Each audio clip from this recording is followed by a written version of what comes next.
Darren Fenton. Thank you, Mr Speaker. Well, I'm very pleased to support this bill, the Sleepover Wages Settlement Bill, of which I've only just seen a copy. But I want to start my contribution tonight, Mr Speaker, by honouring the hard work and commitment of the workers in this sector, including those of the union, Service and Food Workers Union Ngā Rangitoto, who along with the PSA have pursued this matter over 4 years through 3 court cases and the recent threat of a Supreme Court appeal.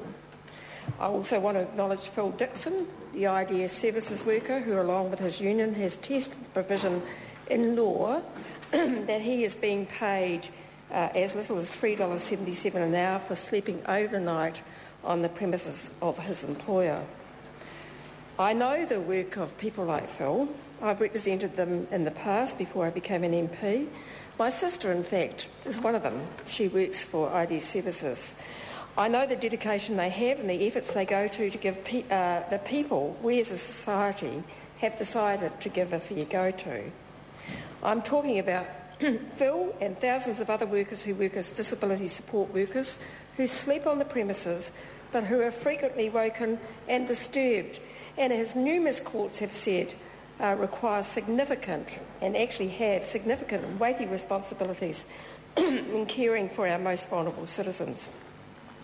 Labor has long advocated for the rights of disability support workers to be paid fairly, not only during the day, but throughout the night when they're required to be alert and responsive to the complex needs of those in their care. For far too long, they've been expected to work at night for less than the minimum wage. As a society, Mr Speaker, we've determined that those who have intellectual and mental disabilities should, as far as possible, live in our communities. I think that's the right approach, and I think the government agrees with that. And in saying that, Mr Speaker, I want to acknowledge tonight Ros Noonan, the outgoing Human Rights Commissioner, who we farewell tonight and who's been staunch in her support for the rights of those with disabilities and the importance of governments providing support for those people. I'm pleased that Parliament appears to have reached agreement on this long-running dispute, and I give credit to the unions that this is happening.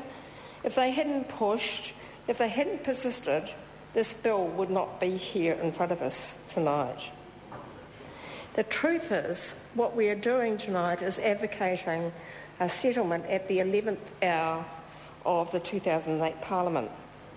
We urged Tony Ryle way back to negotiate with the unions involved, and that's because we always knew that the unions involved would be reasonable and fair, and actually they have been. If you look at the settlement, they have been extremely reasonable and fair, and it's a shame that they've had to wait so long. Excuse me, Mr Speaker, I'm pleased that this bill represents a negotiated settlement, and also that government intends to pass this legislation before the House rises at the end of next week, so that these workers who've been waiting a very long time can get their back pay. I'm also pleased that the government has heeded the call from unions and Labor that this matter be put to rest.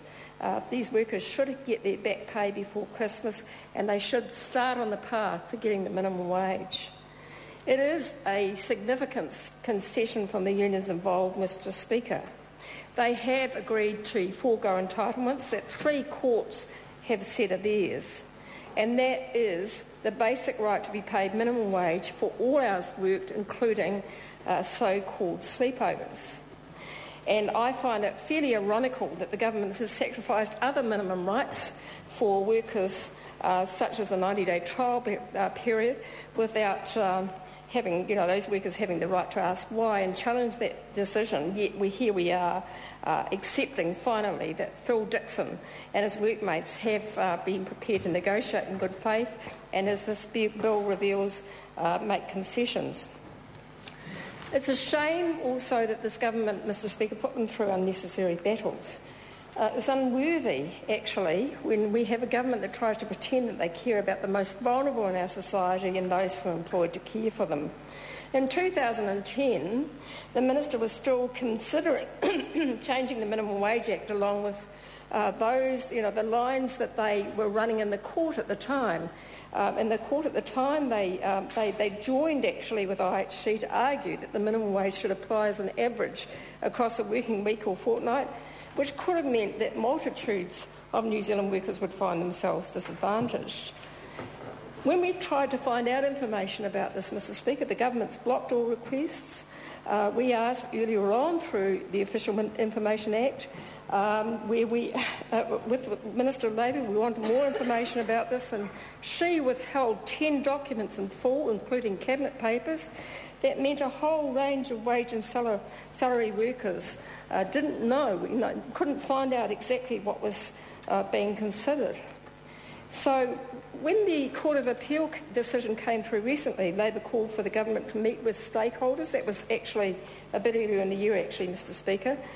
We asked them to, we called on the government to meet with stakeholders in the disability support sector, including the union, to negotiate a durable and long-term solution. So, that was I think it was like February this year, so here we are on the eve of Parliament rising, finally getting around to it. Finally, the government's agreed, and so what I want to acknowledge that this bill represents countless hours, sacrifices and pay injustice by a particular category of workers who work caring for the most vulnerable in our community. So while this has been going on, Mr Speaker, there's been the most bizarre stuff happening as well in this industry. I mean, it's no wonder it's been hard for IHC and other disability support providers to find New Zealand workers who are prepared to work for $3.77 an hour, and that's what these workers have been paid. I've met many of them. They've come to me. These are overseas workers who've come to me, and I'm sure they've been to other MPs, to say, well, look, we're doing this work. Why can't we continue to do the work? We want a work permit and so on. But the government, on the one hand, has continued to insist that those workers, because there was a court case, must be paid minimum wage, but at the same time denying that minimum wage to the own workers. So I found that really interesting and also very difficult, because we have an industry, because it's so low paid, and also I think in all the caring industries, I think we're seeing a plan from the government that you fill it up with overseas workers because they're prepared to do work that New Zealanders won't do. I think that's a pity. I think that's a real pity, and I'm not saying those workers, Mr Speaker, were any less committed than New Zealand workers, but they got sent home. They got sent home while the Department of Labour and the Attorney-General continue to argue. During the standoff that we've had for several years around this issue, the Attorney-General joined the appeal of the court decision to argue that ID Services was complying with the Minimum Wage Act because the Minimum Wage Act enabled averaging. So we had a bizarre situation where we had one arm of the Department of Labour, which was the Department of Labour arguing about the Minimum Wage Act, and the other arm of the Department of Labour, which is immigration, saying two different things. There was a long period where the government did nothing. I think it's shameful that the IHC was forced to waste hundreds of thousands of dollars on a fruitless legal quest, and actually the government wasted money as well by joining those various court appeals to argue that what they finally agreed is right was wrong at the time. They thought, I think, Mr Speaker, that the disability support workers would give up. They didn't, and actually good on them.